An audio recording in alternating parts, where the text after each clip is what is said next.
Join us on Patreon and become part of our journey to uncover history's untold stories. Your support helps us create in-depth content, bring hidden narratives to life, and keep history alive for everyone. There are places in the world where history lingers like a shadow, where the walls seem to whisper and the very air is thick with sorrow. These are the places where the echoes of agony, loss, and resistance still reverberate through time. Among the darkest chapters of human history, the transatlantic slave trade left behind a trail of suffering so immense that even centuries later, the remnants of its horrors remain palpable. The ghosts of the past haunt the forts, dungeons, and ships that once imprisoned millions of Africans, stolen from their homeland and condemned to a fate of relentless brutality. Across the shores of West Africa, in the deep waters of the Atlantic, and on the landmasses of the Americas and the Caribbean, these locations bear testimony to the cruel machinery of enslavement. The cries of the enslaved, their silent prayers for deliverance, and their suffering imprinted themselves upon these sites, leaving them with an eerie presence that defies time. Some say the spirits of those who perished never truly left, while others believe that the weight of history itself manifests in the unease that still grips these haunted places. In the dim corridors of Elmina Castle, Cape Coast Castle, and Gorée Island, the anguish of the enslaved can still be felt beneath the humid air and within the oppressive darkness of the stone cells. The waves that once carried the infamous slaving ships still seem to whisper the names of the lost. On the decks of the Middle Passage ships, the unseen but undeniable presence of those who never reached the shores of the New World lingers. In the plantations where their descendants toiled under the lash, the remnants of their suffering persist, an unrelenting reminder of a cruel past that cannot be erased. This is more than just history. This is a journey into the spectral remnants of the transatlantic slave trade, where the living and the dead converge. These are the places where history refuses to fade, where the spirits of the past demand to be remembered, and where the trauma of a people is forever etched into the fabric of time. In West Africa, the slave trade's legacy remains strongest in the stone structures that once served as holding pens for the millions of captured Africans who would be forced onto ships bound for the Americas. These castles, forts, and dungeons were the final stop before the Middle Passage, and they reek of suffering and despair. Elmina Castle, built by the Portuguese in 1482, is one of the most infamous sites of human captivity. The fortress was later seized by the Dutch, who expanded it into one of the largest slave depots on the African coast.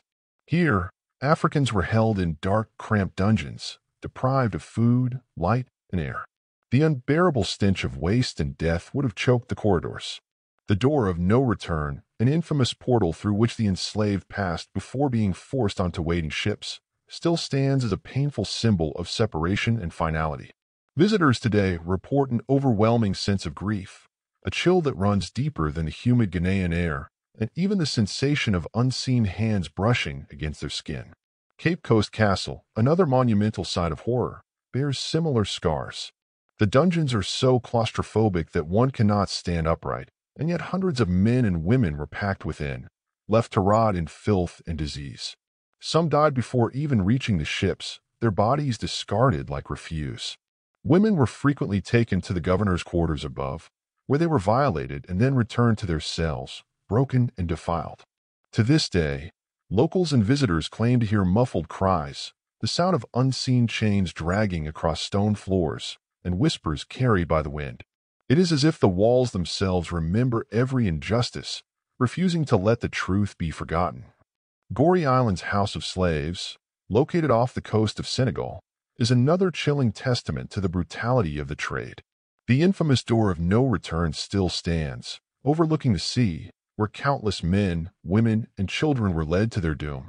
Here, visitors have reported overwhelming waves of sorrow, unexplained weeping sounds, and an unshakable sense of being watched.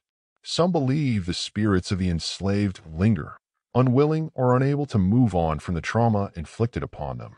If the forts and dungeons were the gates of hell, then the slave ships were purgatory, floating prisons where suffering knew no bounds. Chained together in suffocating darkness, Africans endured unspeakable horrors aboard vessels designed for profit, not human survival.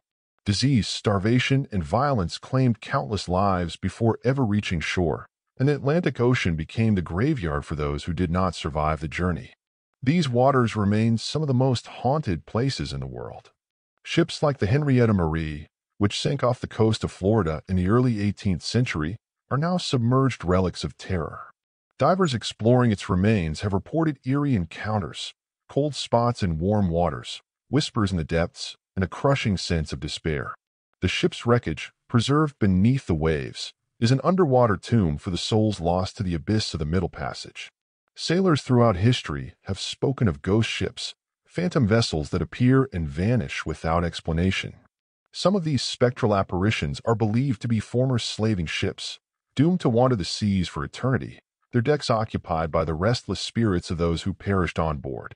The cries of the tormented have been heard in the wind, and flickering lights have been spotted on the waves, as if the ghosts of the enslaved are still searching for deliverance.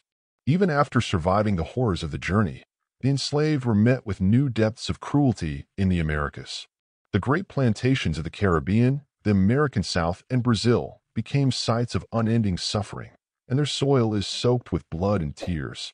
It is no surprise that these locations remain some of the most haunted places in the world. The Whitney Plantation in Louisiana is a prime example. Now a museum dedicated to the remembrance of the enslaved, visitors report strange occurrences, phantom footsteps, ghostly voices calling out names, and an overwhelming sense of sadness that lingers over the grounds.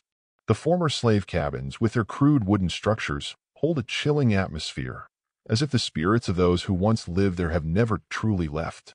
In Charleston, South Carolina, the old slave mart still stands as a grim reminder of human commodification.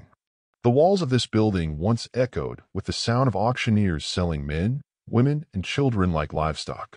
Even today, visitors claim to hear faint weeping, and some have witnessed shadowy figures moving within the abandoned corridors. The transatlantic slave trade was not just a crime against humanity. It was a wound inflicted upon time itself, a scar that refuses to heal. The haunted places left behind serve as reminders, warnings, and testimonies to the suffering endured by millions. Whether through the residual energy of grief or the actual presence of spirits, these sites demand remembrance. History does not rest, and neither do the souls of those who suffered. These haunted places, whether they be forts, ships, or plantations, stand as silent witnesses to one of the most horrific chapters in human history.